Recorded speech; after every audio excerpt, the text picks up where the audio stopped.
परम श्रद्धेय श्री नए पद्मसागर जी महाराज, आज के प्रमुख अतिथि आदरणीय श्री कुमार मंगलम जी बिरला, भारत विकास परिषद के राष्ट्रीय अध्यक्ष आदरणीय गजेंद्र सिंह जी,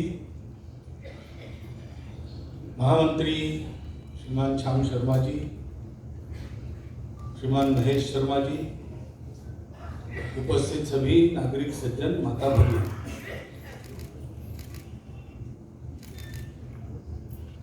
महाराज जी ने एक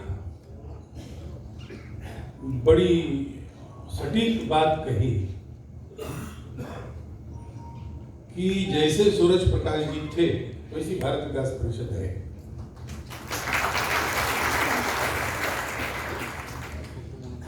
उनके शताब्दी के समापन समारोह में हम उनको स्मरण कर रहे हैं। तो जो अच्छे काम खड़े हो जाते हैं, एकदम छोटे स्वरूप में, बिना किसी सहायता के, बिना किसी शोर शराबे से,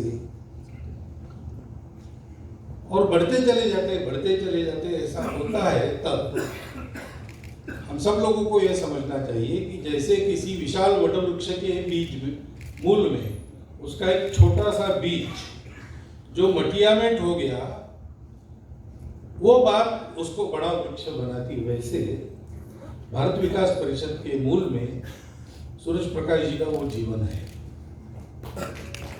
एक अच्छे डॉक्टर थे, वो बिना कुछ समाज का काम किए जी सकते थे, भले आदमी थे, प्रैक्टिस अच्छी चलती थी, आराम कर सकते थे खाली समय में, लेकिन उनका जीवन कर्ममय था और सेवा में। बहुत लंबा चौड़ा उनके बारे में इसलिए नहीं बोलूंगा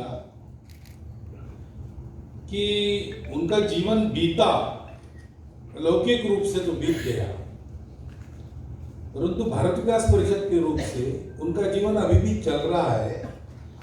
तो बताने की आवश्यकता नहीं, आप अपनी आंखों से देख लीजिए, ऐसा कह सकते हैं। और भारत विकास परिषद के कार्यकर्ताओं को यह ध्यान में रखना है कि जिस बीज के अंतर की अभिव्यक्ति वृक्ष होता है, उस बीज को समझ के वृक्ष को वैसा ही सरसाना है, क्योंकि सेवा करने वाली संस्था इस नाते भारत विकास परिषद संभ्रांत लोगों की पहली संस्था नहीं, और भी संस्था है, परंतु भारत में काम होना है तो और कहीं होता है, वैसा ही यहां कर लिया, ऐसा होता नहीं, ऐसा कहीं भी नहीं होता है। आपने एक कार्यक्रम इस सभागृह में किया, कल अगर दूसरे सभागृह में करेंगे तो यहाँ की कई बातें आपको बदलनी पड़ेगी, क्योंकि वो अलग प्रकार से बना होगा, वहाँ की कैपेसिटी अलग होगी, वहाँ की रचना अलग होगी, कई बातें होगी। तो काम तो नकल करके नहीं होता है, काम जो होना है उसके नीचे एक अधिष्ठान होता है, उस अधिष्ठान के आधार पर काम। मैं ये कह सकता हूं क्योंकि सूरज प्रकाश जी संघ के संसद थे, और उनके समय में भी वही आज भी है, संभ्रांत लोगों की सेवा करने वाली संस्थाएं जो आज है वो तब भी थी, और अपने देश के भी संभ्रांत लोग वहीं जाकर जो कुछ करना है वो करते थे।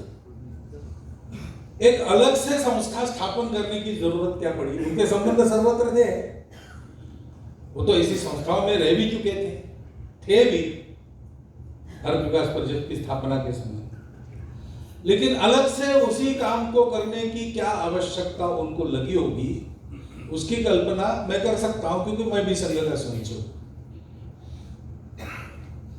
सेवा यह जो शब्द है वो शब्द एक ही है, उसको हम अंग्रेजी भाषांतर करके तो सर्विस कहते हैं, परंतु इसके पीछे की जो कल्पनाएं हैं वो उधर अलग है, इधर अलग है।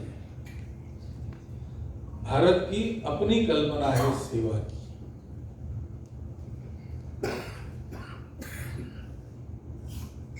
तो लौकिक भाषा में ही बोलना पड़ता है, तो मैं भी वैसे ही बोलूंगा, आप भी वैसे ही बोलेंगे।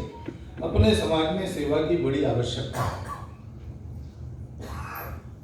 परंतु अपने देश में ऐसा वाक्य नहीं कहा जाता। अपनी परंपरा में जो सेवा करता है उसको सेवा करने की आवश्यकता हो। अपने देश में इतना सारा समाज है, उसके पास सुविधाएं नहीं है, शिक्षा नहीं है, स्वास्थ्य के लिए व्यवस्था नहीं, ये बातें सही है और वो देनी चाहिए, ये भी सही है। लेकिन हम नहीं करेंगे तो कोई और करेगा, ये भी सही है। हमने नहीं की, किसी और ने की, ये भी हम देख रहे हैं। तो सेवा की आवश्यकता तो हमको है। तो हमारे यहां ऐसा कहते हैं कि स्वामी विवेकानंद कहते थे कि ये दरिद्र नारायण और मूर्ख नारायण तुम्हारे सामने है, विनम्रता पूर्वक उसका वंदन करो। क्योंकि एक बार वो अपनी कल्पनाएं बता रहे थे।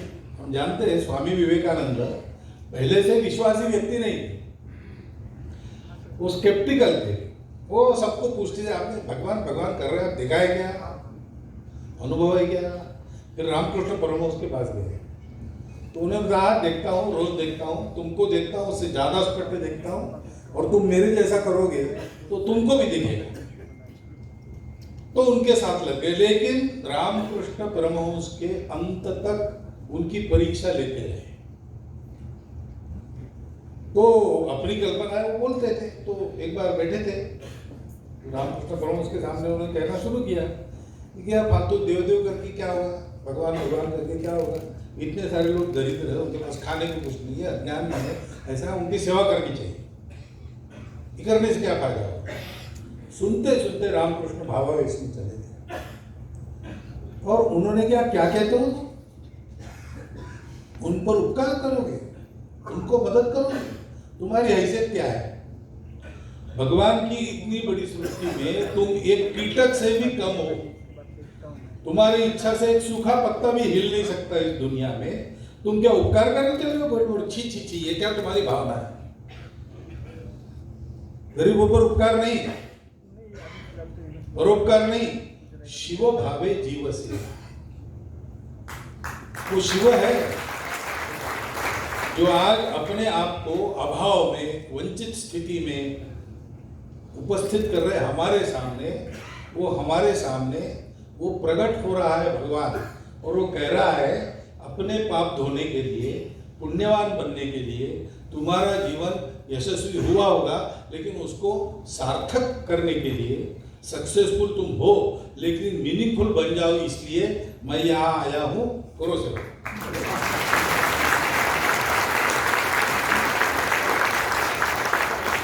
ये हमारी भारत की कल्पना है सेवा, और इसलिए हमारी सेवा में अहंकार नहीं रहता। और हमारी सेवा, जिनकी हम सेवा करते उनको सदा लेने वाले नहीं रखती, उनको लाचार नहीं बनाती, वो लेने वालों को देने वाले बनाती है। मराठी में तो लिखा है, देने वाला देता जाए, लेने वाला लेता जाए, लेते लेते लेने वाले ने देने वाले के हाथ ले लेने चाहिए, ऐसी एक कविता है। हमारी सेवा ऐसी रहती है, जो सेवित है उसको सिंह बनाने की सेवा है। वो हमारे हैं, वो हमारे अपने हैं, वो हमारे आराध्य है, वो हमारे साथ होने चाहिए, हमारे पीछे नहीं होने चाहिए। ये हमारा सेवा का जो संकल्पना है हमारी जो है, वो एक अलग प्रकार की है। हमारी सेवा में स्वार्थ तो होता ही नहीं। स्वार्थ दुनिया में वास्तविक सेवा करने वाले किसी के मन में नहीं होता है। अब आजकल व्यापार का जमाना है, सभी बातें बेचने की हो गई तो सेवा भी कहीं कहीं बेचने की हो जाती है, वो बात अलग है। लेकिन सर्वत्र प्रामाणिक सेवा करने वाले लोग हैं। प्रामाणिकता रहती है, निस्वार्थ बुद्धि रहती है, स्वार्थ नहीं रहता, कोई मजबूरी नहीं रहती आदमी जब सेवा करने के लिए जाता है। लेकिन अहंकार रह सकता है, वो अहंकार नहीं रहना चाहिए, क्योंकि सृष्टि में भगवान ने जो रखा है और उसका उपयोग करके हम जो बनाते हैं वो केवल अपना नहीं है। तो मुख्य अतिथि जी ने एक बड़ी महत्वपूर्ण बात की हम सब लोगों के लिए कि हम लोग संपत्ति उत्पन्न करने वाले हैं, जमा करने वाले हैं, लेकिन उसके मालिक नहीं है, हम उसके ट्रस्टी हैं।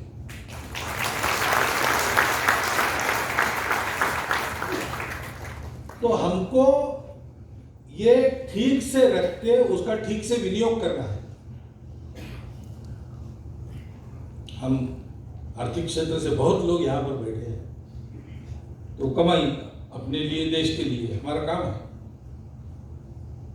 तो कमाई में हम कमाते हैं, लेकिन कमाते किस लिए है? कमाते हैं देने के लिए। दोनों हाथों से कमाओ और 1000 हाथों से बांटो, ये बात है। और इसलिए देखिए, दोनों हाथों से भर भर कमाने वालों की कहानियां दुनिया भर में बनी। फोर्ड की बनती है, रॉकफेलर की बनती है। सत्ता या संपत्ति जो इकट्ठा कर सकते, केंद्रीकृत अपने हाथ में ले सकते, उनकी कहानियां दुनिया में बनती है। हमारे यहाँ जो अपनी केंद्रीकृत संपत्ति को राणा प्रताप को दे देता है लड़ने के लिए, उस भामाशाह की कहानी बनती है। चलकर आई हुई सत्ता को पितृवचन से खाकर लात मार के 14 साल जन कल्याण के लिए वनों में विचरण करने वाले सत्ताधीश की कहानी हमारी है।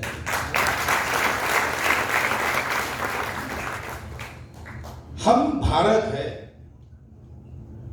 और इसलिए जब हम कहते हैं हम भारत विकास परिषद है, तो पहला शब्द तो भारत है। हमको पहले समझना पड़ेगा। महाराज जी ने कहा भारतीय आधार पर, भारतीय विचारों के अनुसार, भारत की परंपरा के अनुसार होना चाहिए, होना ही चाहिए। क्योंकि विकास उसी को कहा जाता है जो अपने अपने स्वरूप के अनुसार होता है। सर्कस में हाथी साइकिल चलाता है या फुटबॉल खेलता है, ये अजूबा जरूर है। हम पैसे देकर उसको देखने के लिए जरूर जाएंगे, लेकिन वो हाथी का विकास नहीं होगा। विकसित प्राणी मनुष्य है, उसकी जैसी साइकिल चलाता है, फुटबॉल खेलता है, ये हाथी का विकास नहीं होता। हर एक की अपनी प्रकृति के अनुसार उसका विकास है। तो भारत का विकास होगा तो भारत की प्रकृति के अनुसार होगा।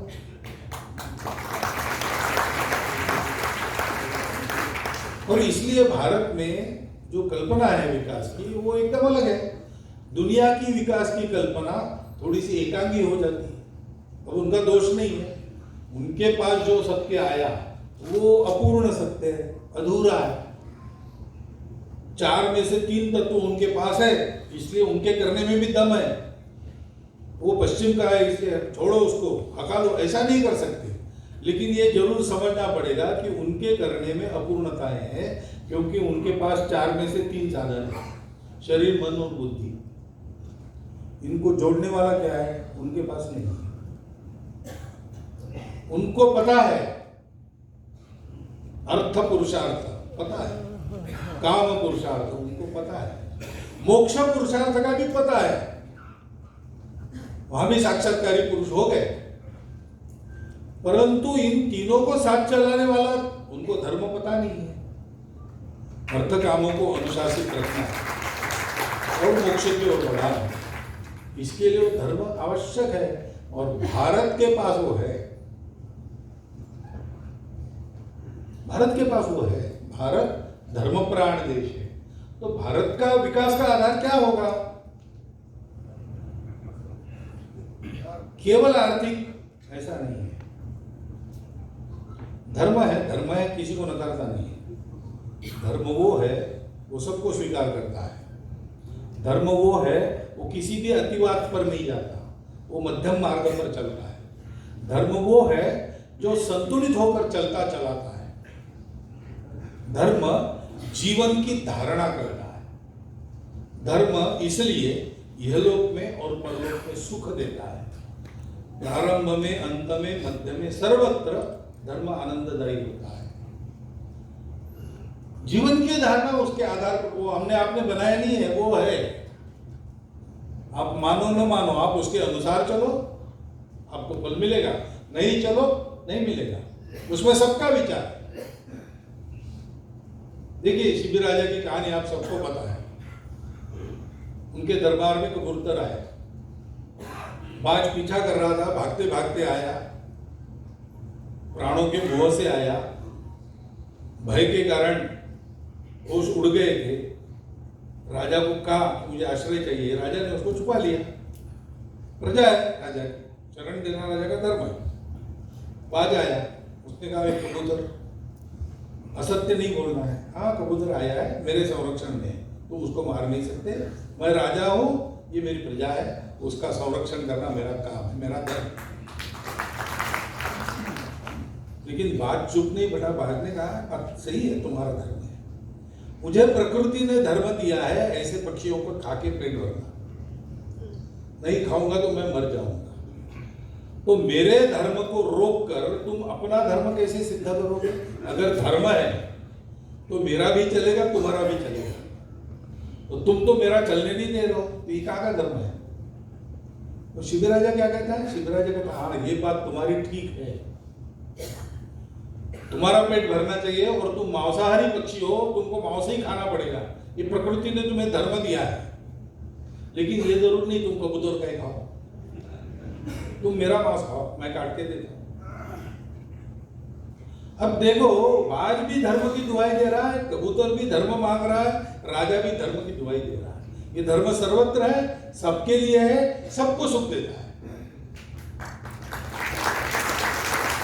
और दुनिया का सबसे श्रेष्ठ, क्योंकि उसका बुद्धि है, विचार है, चिंतन है, और इंद्रियों के परे जाने की क्षमता जो विकसित कर सकता है, ऐसा एकमात्र प्राणी मनुष्य है। पशु अपने इंद्रियों के परे नहीं जा सकता, उसको जैसा बनाया है उसके उसी मर्यादा में उसको रहना है। मनुष्य उस मर्यादा का उल्लंघन साधना से कर सकता है, इसलिए उसकी जिम्मेवारी रहती है विश्व का धर्म चलता रहे। अब ये है, लेकिन वो धर्म उधर नहीं है, तो क्या हुआ? विकास तो हुआ, अच्छा विकास हुआ। फिर पर्यावरण का क्या हुआ? प्रकृति का क्या हुआ? ये धर्म मनुष्यों को सुविधा संपन्न और सुखासीन बनाता है, और प्रकृति को अगर नष्ट करता है तो वो धर्म नहीं है। उसी का अनुकरण अमेरिका को देखकर, चीन को देखकर भारत करेगा तो ये भारत का विकास नहीं है। ये विकास हो सकता है, लेकिन भारत चाइना जैसा बनेगा, भारत अमेरिका जैसा बनेगा, ये भारत का विकास नहीं है। शेर बकरी के साथ खाना खाएगा, मनुष्य जैसा अहिंसक, ये शेर का विकास नहीं है, तो उसकी विकृति है।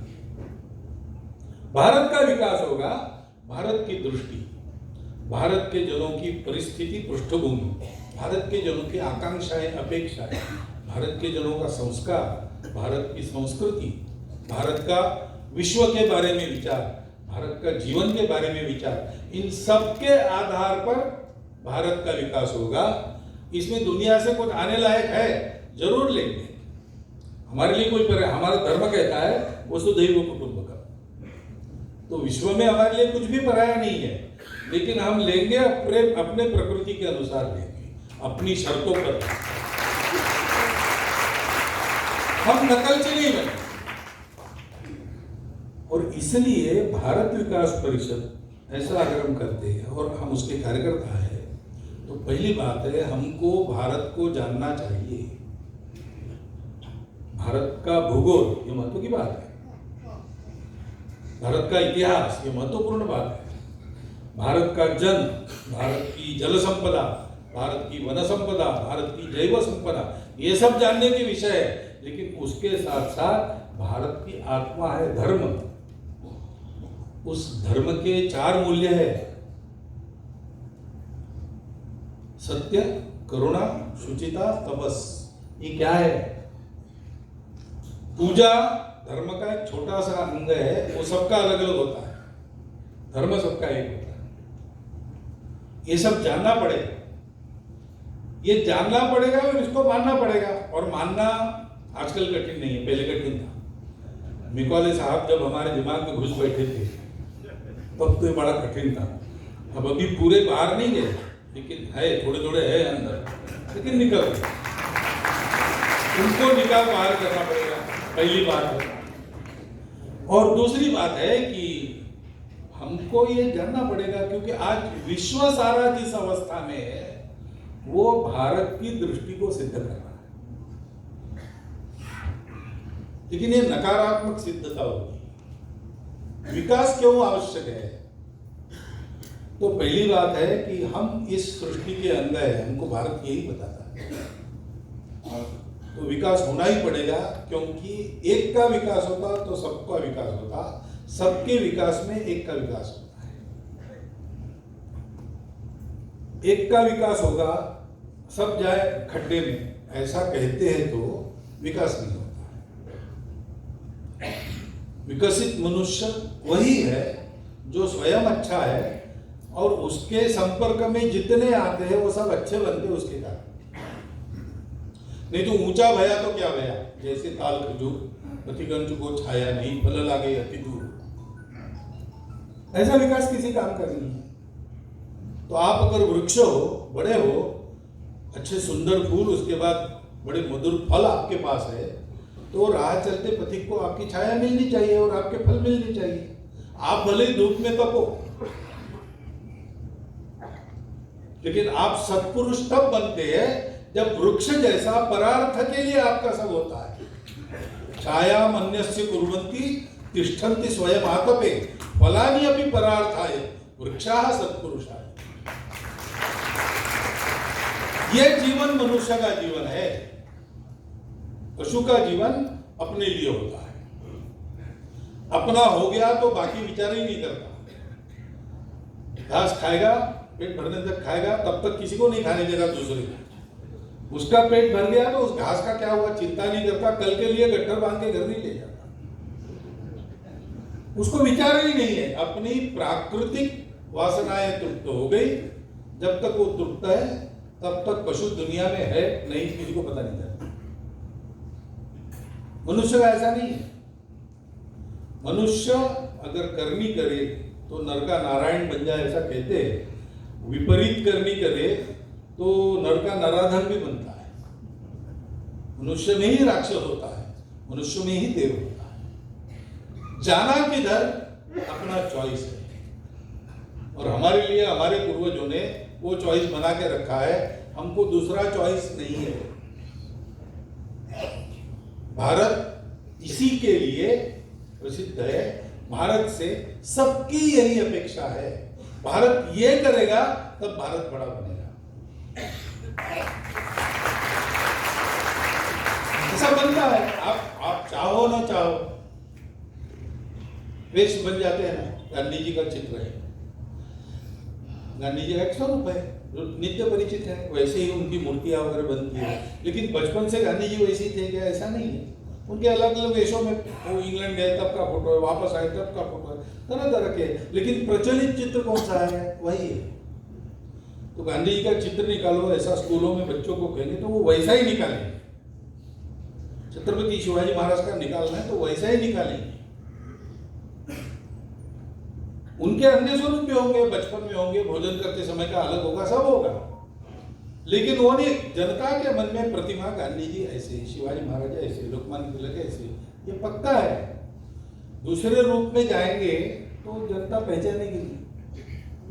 ऐसे भारत का जो रूप दुनिया ने देखा है वही रूप प्रचलित है। भारत विश्व के लिए शांति सुखदाता विश्व गुरु है। उसको उसी रूप में खड़ा करना पड़ेगा। वो अपने लिए नहीं जीता। बाकी सारे देश बने तो अपने सामूहिक स्वार्थों की रक्षा के लिए एक कृत्रिम बंधन, उसको कायम रखने वाली सत्ता, इनको लेकर बने। इनका अपना अपना है, दुनिया में कुछ न कुछ संदेश उनको भी देना है। वो भौतिकता में संदेश है सारे, उसको पूर्ण करने के बाद वो नष्ट हो जाते हैं। भारत, कुछ बात है कि हस्ती मिटती नहीं हमारी, क्या सदियों से रहा दुश्मन दौरे जहां हमारा, ऐसा होने के बाद भी हस्ती मिटती नहीं। क्यों? इसलिए कि भारत की आवश्यकता जब तक सृष्टि है तब तक है, धर्म है। तो इसलिए भारत है और भारत चलता रहेगा। भारत का संदेश क्या है? एतद् देश प्रसूतस्य सकाशादग्र जन्मनात् स्वं स्वं चरित्रम शिक्षेरन् पृथिव्यां सर्वमानव। सारे पृथ्वी के मानव हमारे जीवन से अपनी शिक्षा प्राप्त करें, उनको अपने अपने जीवन से शिक्षित करना, ये दुनिया में बड़े भाई, क्योंकि हम सबसे प्राचीन है होने के नाते हमारा कर्तव्य है। इस कर्तव्य को पूर्ण करने के लिए भारत उठता है। इस कर्तव्य की आवश्यकता नहीं है तो भारत उठता नहीं है, लाख पटको नहीं होगा।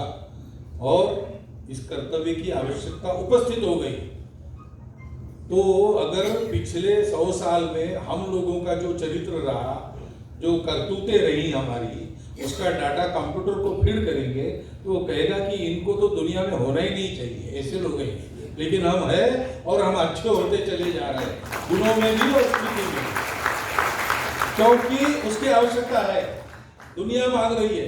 तीसरा उपाय चाहिए, ये करके देख लिया, वो करके देख लिया, व्यक्ति को व्यक्तिवादी बनकर देख लिया, समाजवादी बनकर देख लिया, ईश्वर को मानने वाले बनकर देख लिया, नास्तिक बनकर देख लिया, विज्ञानवादी बनकर देख लिया, लेकिन कहीं पर हमारी समस्याएं कम नहीं होती, उलट नई नई समस्याएं खड़ी हो जाती। तो हमारे सब प्रयोग 2000 साल में हमने जो किए वो अधूरे रह गए और अपयशी हो गए। अब रास्ता हमारे पास नहीं, एक ही है, भारत। और इसलिए भारत का विकास दुनिया की आवश्यकता है और हमारी आपकी तो है ही, क्योंकि हमारा तो रोज का अनुभव है ना। अब बताएं हमारे प्रमुख अतिथि ने क्या क्या हो रहा है भारत में। यहाँ भारत जैसे जैसे बड़ा हो रहा है, सुरक्षित हो रहा है, सामर्थ्य संपन्न हो रहा है, वैभव संपन्न जैसे जैसे हो रहा है, वैसे वैसे दुनिया भर में पहले भारतीयों की गर्दन अपने आप ऊंची होगी।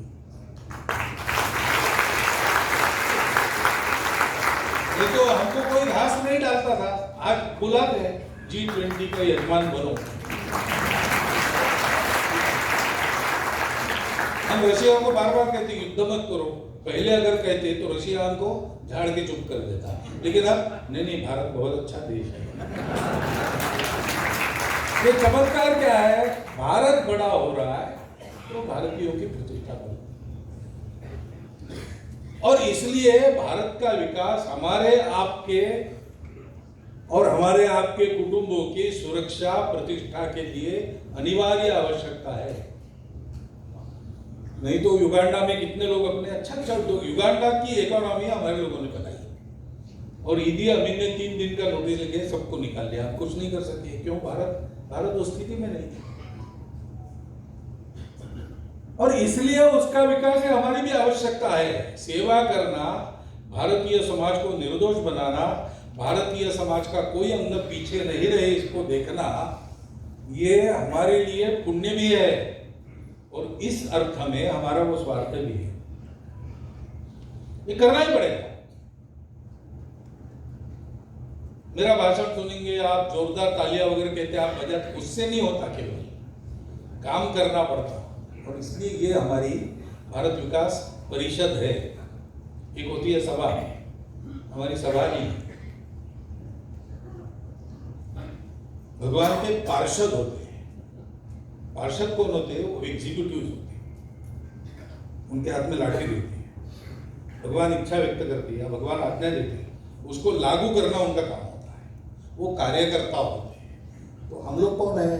भारत विकास परिषद, यानी हम लोग कार्यकर्ता है। कार्यकर्ता कार्य करने वाला होता है। मैं ऐसा कहता हूं, आप ये क्या बोल रहे हैं? कार्यकर्ता यही कार्य करने वाला ही होता है ना, होता है, लेकिन कार्यकर्ताओं को इसको ध्यान में रखना पड़ता है। नहीं तो क्या होता है कि कार्यकर्ता जाता तो है कार्यक्रम में, लेकिन वहां अपने फोटो कितने ज्यादा निकलेंगे ये देख। इसलिए गीता में कार्यकर्ता का वर्णन है, मुक्त संग, उसको संग नहीं, वो काम करता है, लेकिन कार्य के साथ आने वाली ये जो सारी बातें, कार्य अच्छा करेंगे, बढ़ेगा तो प्रतिष्ठा बनेगी, काम की बनेगी तो हमारी भी बनेगी, फोटो निकलेंगे, अच्छे अच्छे श्रेष्ठ लोग अपनी स्तुति करेंगे, जैसे आप आज नहीं देखी हमारी, ये हमारा नहीं है, उस कार्य का है। इसमें से जाना तो पड़ेगा, कोई टालनी में भाग नहीं सकता इस मंच से, तो सुनना पड़ता है, लेकिन वो मेरा नहीं है, वो संघ का है, वो बड़ा है।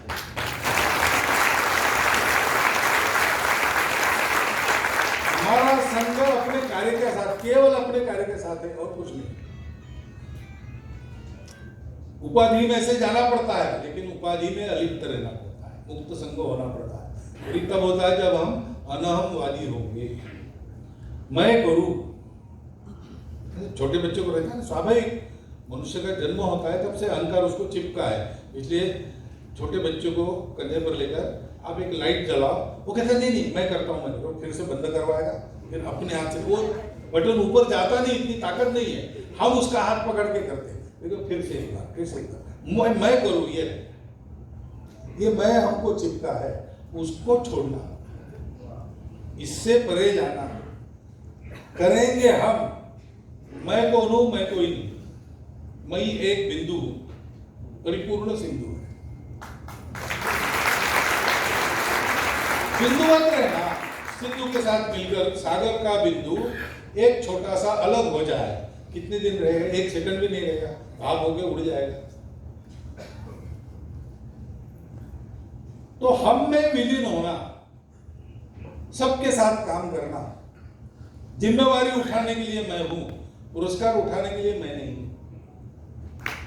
पीछे लेकर काम करो, कम से कम दिखूंगा, और कंपल्सरीली दिखने का काम करना पड़ता है, काम बड़ा होता है तो वो काम करते समय ध्यान में रखना, लोगों को दिखूं तो मैं न दिखूं, मेरा काम दिखे। मेरा काम है वो जो काम जिसका मैं अंदर वो दिखना, अनामवादी रहना, और धृतीय और उत्साह का समन्वय चाहिए। काम बढ़ता है, बड़े धैर्य पूर्वक प्रतीक्षा करके चलना पड़ता है, एकदम नहीं होता है, हवा में काम नहीं होता, परिश्रम से होता है, और फल समय आने पर होता है। माली सींचे सौ घड़ा, ऋतु आए फल होता। इसलिए पेशेंस सबसे बड़ी महत्व की बात है। Distance between success and failure is 3 feet, ऐसे कहानी पड़ी। एक आदमी की नौकरी गई अमेरिका में, बैंक में था, कुछ गलती हो गई, हाथ से निकाल दिया, और बैंक को शंका थी कि ये गड़बड़ वाला है। उन्होंने सबको नोटिस भेज दिया कि इनको निकाला है ऐसे ऐसे आरोप में, इनको नौकरी मत देना। तो सारे रास्ते बंद हो गए, और वहाँ पर ऐसा है कि पैसा नहीं है तो कोई भी नहीं है, तो फिर पत्नी ने भी घटस्फोट दे दिया। जाते समय अपने खाउटी के लिए बंगला कार सब ले गई, अब इसका कुछ है नहीं, $111 जेब में और शरीर पर कपड़े, क्या करेगा? इतना निराश हो गया कि अब मैं मरूंगा, आत्महत्या करूंगा। लेकिन अब आत्महत्या करूंगा उसके पहले $111, तो जितनी चयन कर सकते हो उसकी करूंगा और फिर मर जाऊंगा। इसलिए लाओ वेगास गया। वहाँ जानते हो आप वहाँ क्या होता है? जुआ होता है, जुआ खेलेंगे, पहुंच गया, शाम को पहुंचा, कल जाएंगे, आराम करेंगे। लेटे लेटे इवनिंग न्यूज़पेपर्स पढ़ रहा था, तो उसमें एक नीलाम की नोटिस देखी। वो तो रेगिस्तान है लास वेगास, वहाँ किसी माइनिंग कंपनी को मिला थोड़ा सा मैंगनीज, तो यहाँ मैंगनीज है तो यहाँ खनन करना चाहिए। 2-4 और कंपनी को साथ लेके उन्होंने एक जॉइंट 2 किलोमीटर लंबा 2 किलोमीटर चौड़ा ऐसा गड्ढा खोला। अब 250 फीट चले गए, मिला ही नहीं कुछ, तो क्या करना? अब नहीं मिलेगा, नहीं मिला, करना क्या? रेगिस्तान का 2 किलोमीटर और 250 फीट गहरा गड्ढा कौन लेने वाला है? वो क्या इसका नीलाम करेंगे, जो भी होगा, जितना आएगा तो पैसा गया ही मिट्टी में। तो उन्होंने नीलाम की नोटिस दी थी। अब इसने भी सोचा कि चयन करने के पहले जरा बोल के देखते क्या होता है। अब गया तो ये अकेला ही था वहां, गड्ढा खरीदने को था। तो $75 में उसने खरीदा। फिर मजदूर आ गए, साहब हमको आज शाम 5 बजे तक का मेहनताना मिला है, काम जारी रखे कि अब छोड़ के चले जाए, क्योंकि काम तो बंद करना ही है ना, कुछ नहीं मिलेगा। उसने कहा नहीं, पैसा लिया है ना, 5 बजे खोदो। तो और 3 फीट खोदने के बाद जो सैंपल मिले उसमें मैंगनीज था। ये फिर से अरबपति बन गया। रीडर डाइजेस्ट में कहानी आई है, सत्य कथा, ऐसा उनका कहना है, मुझे मालूम नहीं नाम है। उसका शीर्षक है distance between success and failure is 3 feet. 3 feet के लिए कंपनी छोड़ के चली गई, सारा गया। और ये मरने वाला आदमी 3 फीट के लिए धैर्य पकड़ के बैठा।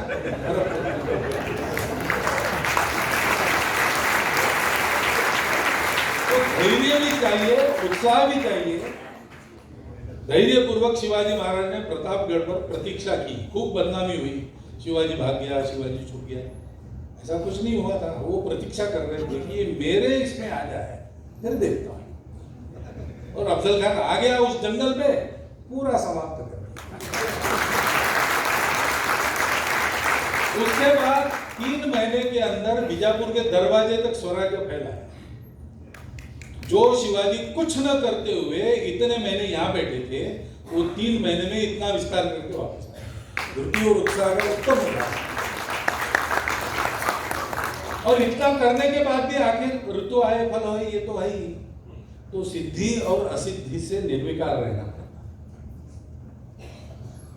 तो जब हम भारत कहते हैं तो भारत का धर्म, भारत की संस्कृति, भारत के मूल्य, भारत की दृष्टि, ये सब आता है।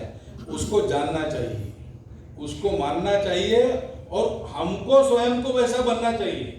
नहीं तो भारत के बारे में भाषण तो यहाँ से करना आसान है, भारत को नित्य जीवन में जीना यह आवश्यक है। स्वम स्वम चरित्रम शिक्षेरन पृथ्व्याम सर्वदा। इसलिए भारत को जीना, व्यक्तिगत जीवन में, सामाजिक जीवन में, पारिवारिक जीवन में, आजीविका के काम में भारतीय मूल्यों के आधार पर चलो, तब समाज धारणा होती है। धर्म से मूलम अर्थम, इस अर्थ में कहा है, क्योंकि आगे कहा है अर्थ से मूलम राज्यम। वो भी आप पॉलिटिक्स वगैरह सोचते हो, बड़े इंटरेस्टिंग रहते हैं सब लोग उसमें, परंतु राज्य से मूलम इंद्रिय निग्रह, ये कहा है। और आगे बढ़ता है वृद्धों को सेवा, सारी बातें हैं। तो भारत बनकर जीना, और जब विकास कहते हैं तब उसके आधार पर हमारी विकास की कल्पना क्या होगी। हम सबको साथ लेकर चलते हैं। हमारे विकास में मनुष्य, मानवता पूरी और सृष्टि एक साथ चलेंगे। एक के विकास से दूसरे का अवकाश नहीं होगा, अविकास नहीं होगा। एक के विकास से सबका विकास होगा। साथ चलाने वाली हमारी पद्धति रहेगी। हमारे व्यापार, उद्योग, कृषि हाथ में हाथ डालकर आगे बढ़ेंगे। व्यापार प्रमुख की कृषि प्रमुख, हमारे यहाँ ऐसा नहीं रहेगा। ये सब साथ चलते, सबको साथ चलाने वाला। आजकल पॉपुलर घोषणा चलती है, सबका साथ सबका विकास, लेकिन देने वाले ने ऐसी ही नहीं दी होगी, क्योंकि वो भी स्वयं को।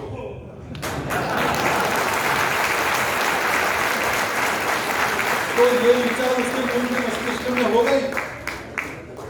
वास्तव में हमारा विकास, हम विकसित होंगे, दुनिया के सारे देश साथ चलेंगे, आपस में लड़ेंगे नहीं। हम बलशाली बनेंगे तो हम चीन, अमेरिका, रशिया जैसा डंडा नहीं चलाएंगे। हमारे कारण डंडा चलाने वालों के डंडे बंद हो जाएंगे। और ये सब करना है, ये कल्पना बड़ी अच्छी है, आप तालियां वगैरह पीटते, लेकिन ये होना है तो हमको सक्रिय होना पड़ेगा, हमको काम करना पड़ेगा। और काम करना है तो ऐसा करना पड़ेगा। इसलिए सूरज प्रकाश जी स्वयं मटिया में ठोकर भारत विकास परिषद को एक वटवृक्ष बनाकर गए। वो वटवृक्ष क्या है हमको समझना चाहिए, और उसके पुष्प, फल, बीज बनकर हमको इस वटवृक्ष का भरपूर विस्तार करना चाहिए। शताब्दी का समापन हमारे संकल्प से होगा। हमने ये संकल्प लेना चाहिए और इस वृक्ष का विस्तार करना चाहिए। उसमें से समर्थ भारत, उसमें से संपन्न भारत, उसमें से सदाभावी सद्भावी भारत, और सारे विश्व को सदाचरण सिखाने वाला भारत खड़ा होना चाहिए। तब भारत विकास के कार्य की भी हम सफल सांगता कर सकेंगे, वो दिन अपने परिश्रम से हमको पास लाना है। हो सके तो इसी देह में इन्हीं आंखों से उस दिन को देखना है, वैसा आपको देखने को मिले। ये शुभकामना देता हूँ और 4 शब्दों में